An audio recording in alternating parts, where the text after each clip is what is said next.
What is going on, guys? This is John B, aka Smooth Chocolate here. Happy Thursday. We're just one day away from the weekend and we can get our groove on and have a good time. Hopefully. This is going to be my very first video review about a movie. And the movie's going to be about Vivarium, directed by Joaquin Finnegan. The movie revolves around a young couple, Tom, played by Jesse Eisenberg, and Gemma, played by Imogen Poots. And they're in the market to find a new place to live one day. And they go to this real estate store and meet this creepy, offish guy named Martin, who tells them about this neighborhood called Yonder. And Yonder, from what is shown to them, shows the very same exact row of houses that has the same exact color, too drabby, too perfect, just, very creepy in a sense. And then when they actually get to Yonder, it's just as creepy over there too, because it's the exact same way it was back in the model board, back in the store.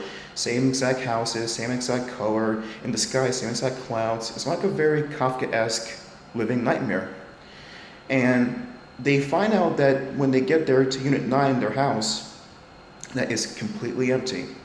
And when they try to ask Martin about there's going to be any more people coming into the developmental complex, he's nowhere to be found. He takes an exit, stage left. And when they try to drive out because of his creepiness, they find themselves stuck because they keep coming back to the very same house and without any way to differentiate between where they can go. And when they try to walk in a straight line, when they run out of gas in the car, the very same thing. They keep going back to the very same house. And the way the houses are is like, it's a very Kafka-esque, like I said earlier, a Kafka-esque living nightmare with pretty much no end in sight, no way to tell about where you can go, and you're just kind of just trapped there.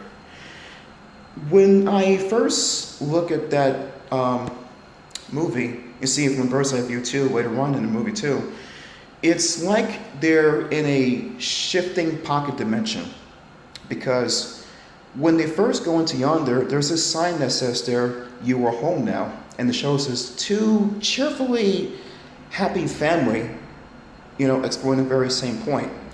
And when Gemma and Tom try to drive out from Yonder without Martin this time, they're unable to find the sign ever again, making it impossible to find out their way home. And it's like the dimension that they're in kind of just makes them be what it wants them to be, imprisoned in there with no way to tell anything from anything else. Even when they try the food there, it's the very same thing too. It looks like food, but it's just a simulation. It has no taste to it.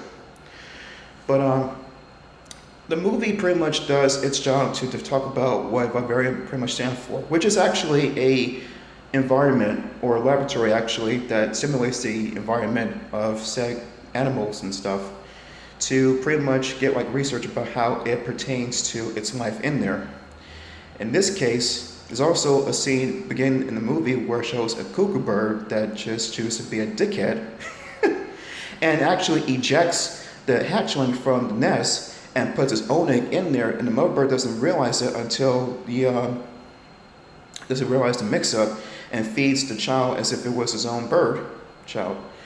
And it's kind of like the same thing too with this movie. So a lot of people don't understand when it gets to the ending about what just happened.